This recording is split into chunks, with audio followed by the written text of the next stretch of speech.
अस्सलाम वालेकुम दोस्तों आज की इस वीडियो में हम आपको ओमान के कुछ दिलचस्प हक़ाइक़ के बारे में बताएंगे। दोस्तों, जहां गैर मुल्की लोग मुकामी आबादी से कहीं ज़्यादा आबाद हैं। इसकी खूबसूरती, इसके सफ़ेद रंग की बड़ी बड़ी इमारतें और बड़े बड़े बाज़ार बहुत ही फेमस हैं। दोस्तों, ओमान एक साफ़ सुथरा मुल्क है। यहाँ हर तरफ फैली सफाई नज़र आएगी और यहाँ पर हर साल तकरीबन 3 मिलियन यानी कि 30 लाख से भी ज़्यादा लोग सैर करने के लिए आते हैं। दोस्तों, शायद आप इस बात का यकीन नहीं करेंगे, लेकिन पाकिस्तान के सूबा बलूचिस्तान के बलोच लोगों की ज़्यादातर तादाद को यहाँ ओमानी नेशनलिटी भी हासिल है और बलोच लोग ओमान की फ़ौज में भी शामिल हैं। दोस्तों, ये एक ऐसा अरब मुल्क है कि जहाँ पर औरतों के लिए हर बुध के दिन अलग से एक बाज़ार लगाया जाता है, जिस पर किसी मर्द को जाने की इजाज़त नहीं होती। और ओमान की औरतें एक ख़ास किस्म का निकाब भी पहनती हैं, जिसकी वजह जानकर आप यकीनन हैरान रह जाएंगे। और ओमान के हवाले से हमारी हमसाया मुल्क इंडिया ने ऐसी कौन सी तारीख़ी गलती की थी जिस पर वो आज भी पछता रहा है। दोस्तों, अगर आपने हमारे चैनल को सब्सक्राइब नहीं किया तो हमारे चैनल को ज़रूर सब्सक्राइब कर लीजिएगा। तो बढ़ते हैं अपनी वीडियो की तरफ। नंबर 1।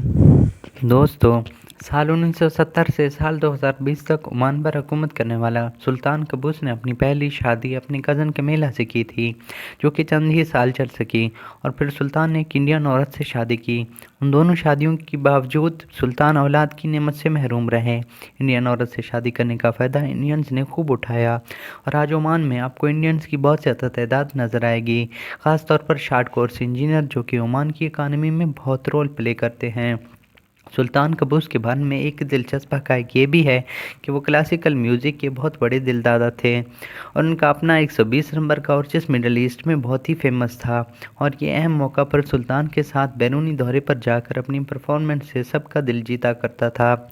अपने मुल्क को टूरिस्ट करने के लिए इकॉनमी को मजबूत करने में सुल्तान का अहम किरदार रहा है। और साल 2014 में ये कोलन कैंसर यानी मैदे के कैंसर का शिकार हो गए थे और इस बीमारी में 6 साल तक रहे और साल 2020 10 जनवरी को इंतकाल कर गए। उनकी अपनी कोई औलाद न होने की वजह से ओमान का अगला सुल्तान उन्होंने अपनी कज़न को बनाने की नसीहत की थी और उनकी वफ़ात के अगले रोज़ ही उनकी वसीयत सरकारी मीडिया पर पढ़ के सुनाई गई थी। नंबर 2। दोस्तों, ओमान का पूरा नाम दी सल्तनत ऑफ ओमान है और यह अरेबियन पेनिनसुला है, यानी जज़ीरा नुमा अरब पर वाक़ जनूब मशरक़ी एशियाई मुल्क है। और ये एक बहुत अहम खिते पर मौजूद होने की वजह से इसको दी पेरल ऑफ अरेबिया यानी अरब की दुनिया का मोती भी कहा जाता है। और ओमान का कुल रकबा 3,09,500 स्क्वायर मीटर पर फैला हुआ है, जबकि इसकी सरहदें एक तरफ सऊदी अरब, दूसरी तरफ ओमान और तीसरी तरफ ये यमन के साथ मिलता है, जबकि समुंदर पर इसकी सरहदें ईरान और पाकिस्तान से मिलती हैं। लेकिन दोस्तों, आपको एक और बात बताता चलूँ, ईरान के एक शहर का नाम भी ओमान है, जिसकी वजह शोहरत भी सियाहत है और अक्सर लोग ये दोनों शहर और मुल्क के एक जैसे नामों से कंफ्यूज भी हो जाते हैं। दोस्तों, सुल्तान ओमान की तारीख की बात की जाए तो इसका जिक्र पुरानी किताबों में मिलता है और साल 2000 से पहले इसको ओमाना के नाम से भी जाना जाता था, जबकि अरब ओमानी कबाइल के आने से पहले जहाँ पर इस्लाम फैल गया था, ये अरब कबाइल समुंदर से मछलियाँ पकड़ के और बाकी के जानवर बकरियाँ, घोड़े और ऊँटों को पाल कर अपना गुजारा किया करते थे। नंबर 3। दोस्तों, ओमान के इकानमी की बात की जाए तो ये आलमी बरामद करने वाला दुनिया का सबसे बड़ा मुल्क है। यहाँ पर मछलियाँ बहुत ज़्यादा तादाद में एक्सपोर्ट करके बहुत बड़ी रकम कमाई जाती है और ओमान की एनुअली GDP 80.6 बिलियन डॉलर्स थी और यहाँ के लोगों की एवरेज एनुअली इनकम $14,615 थी, जो कि पाकिस्तानी करेंसी में 25,57,625 रुपये बनते हैं लगभग। दोस्तों, ये घूमने के लिए बहुत ही कमाल टूरिस्ट डेस्टिनेशन है और इस मुल्क की अपनी ऑफिशियल करेंसी ओमानी रियाल है, जो कि दुनिया की सबसे थर्ड पावरफुल करेंसी है।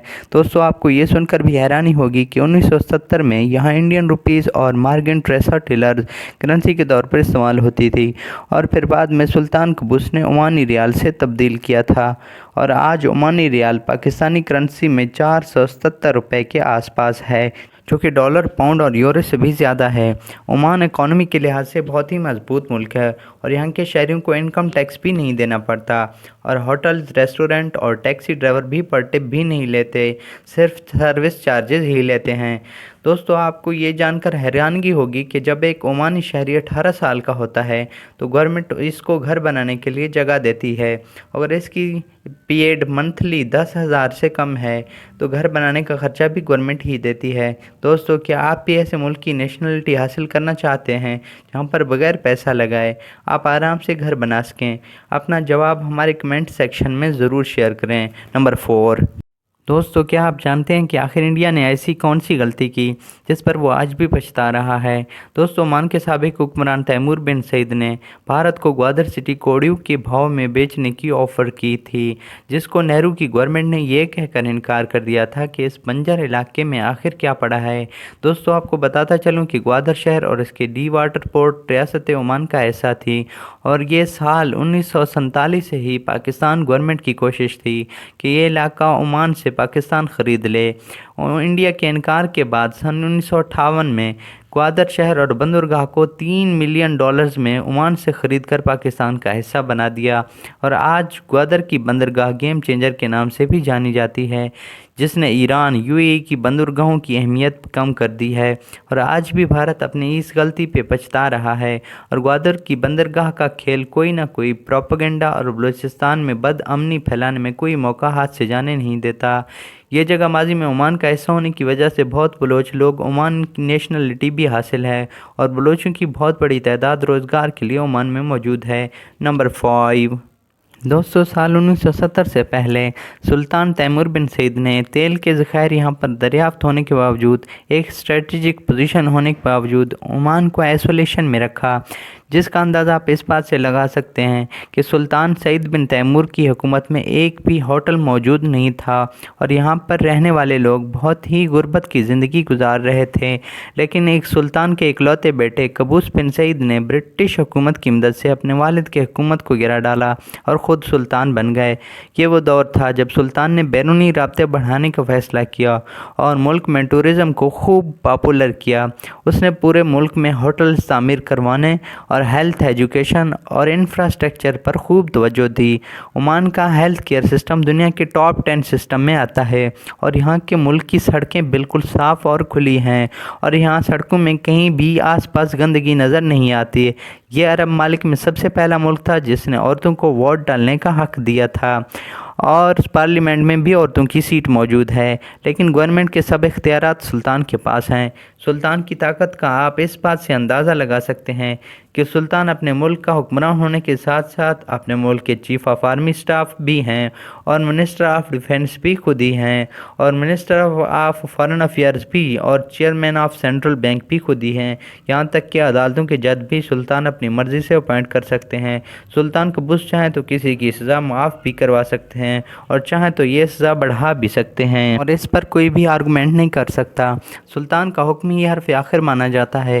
دوستو اس لیے اگر آپ بھی عمان جائیں تو موجودہ سلطان ہاشم بن طارق کے خلاف بات کرنے کا غلطی سے بھی مت سوچیے گا، اس پر آپ کو سزا بھی ہو سکتی ہے۔ 25 سال تک عمان پر حکمرانی کرنے والا سلطان بن قابوس کے خلاف بھی بات کرنے پر بھی آپ کو سزا ہو سکتی ہے۔ نمبر 6، دوستو عمان میں ہر وینسڈے کو عورتوں کے لیے خاص بازار لگایا جاتا ہے جہاں پر کسی مرد کو جانے کی اجازت نہیں ہوگی، اور یہاں عورتیں ہی خریداری کرنے کے لیے آتی ہیں۔ ان بازاروں کو سوق کہہ کر بھی پکارا جاتا ہے، اور مڈل ایسٹ میں عمان ہی وہ واحد ملک ہے جہاں پر عورتوں کا بازار موجود ہے، جہاں پر عورتوں کے لباس، زیور، برتن، قالین اور بہت سی ایسی چیزیں بازار میں مل جاتی ہیں جن کو عورتیں اپنے گھروں کے لیے خریدتی ہیں، اور یہاں کا فیمس بازار پترا سوق ہے۔ اس بازار کو مارکیٹ آف ڈارنس بھی کہا جاتا ہے کیونکہ اس بازار کی چھت اور دیواریں ایسی بنی ہوئی ہوتی ہیں یہاں پر سورج کی روشنی آسانی سے نہیں پہنچ سکتی۔ یہاں کی مقامی عورتیں ایک خاص قسم کا نقاب بھی پہنتی ہیں جو باقی دنیا کے اسلامک عورتوں کے نقاب سے بالکل مختلف ہوتا ہے، اور اس کی تاریخ بھی بہت ہی انٹرسٹنگ ہے۔ کہا یہ جاتا ہے کہ عمان کے ایک شہر سلا میں دنیا کا سب سے بڑا جادوگر عمان کی خوبصورت عورتوں کی شکل دیکھ کے ان کے پاؤں کے نشان پر شیطانی عمل کرتا تھا، اور جادو کے بعد وہ عورتیں اس کے پاس بے ہوش ہو کے چلی آتی تھیں اور وہ اپنی ہوس کا نشانہ بنا لیتا تھا۔ اس چیز سے تنگ آ کر یہاں کی عورتوں نے ایک خاص قسم کا نقاب پہننا شروع کر دیا جس سے ان کی حفاظت ہوتی تھی۔ تب سے یہ روایت چلی آ رہی ہے اور عمانی عورتوں میں ایسا نقاب پہننے کا رواج بن گیا ہے۔ نمبر 7، دوستو عرب ممالک میں عمان کے لوگ اپنی تعلیم پہ خاص توجہ دیتے ہیں۔ यहाँ पर पढ़े लिखे लोगों का रेट 95% है। यहाँ पर मुकामी लोग मेहनती होने के साथ साथ खुश मिजाज भी हैं और यहाँ पर क्राइम का रेट आपको बहुत ही कम देखने को मिलता है। यहाँ के लॉ बहुत ही सख्त होते हैं, जिसकी वजह से ये एक अमन पसंद मुल्क है और तालीम ने यहाँ की आबादी को सुधारने में काफ़ी किरदार अदा किया है। दोस्तों, ओमानी लोग मेहमान नवाज और हंसमुख लोग होते हैं और यहाँ बाहर से आने वाले सियाहों की खूब मेहमान नवाजी करते हैं। दोस्तों, ओमान के लोग वीकेंड अपनी फैमिली के साथ गुजारते हैं। दोस्तों, ओमान के बारे में अगर आप भी कुछ जानते हैं तो हमारे साथ कमेंट सेक्शन में ज़रूर शेयर करें। दोस्तों, अगर आपको आज की वीडियो पसंद आई तो वीडियो को ज़रूर लाइक कीजिएगा और अपने दोस्तों और फैमिली के साथ शेयर करना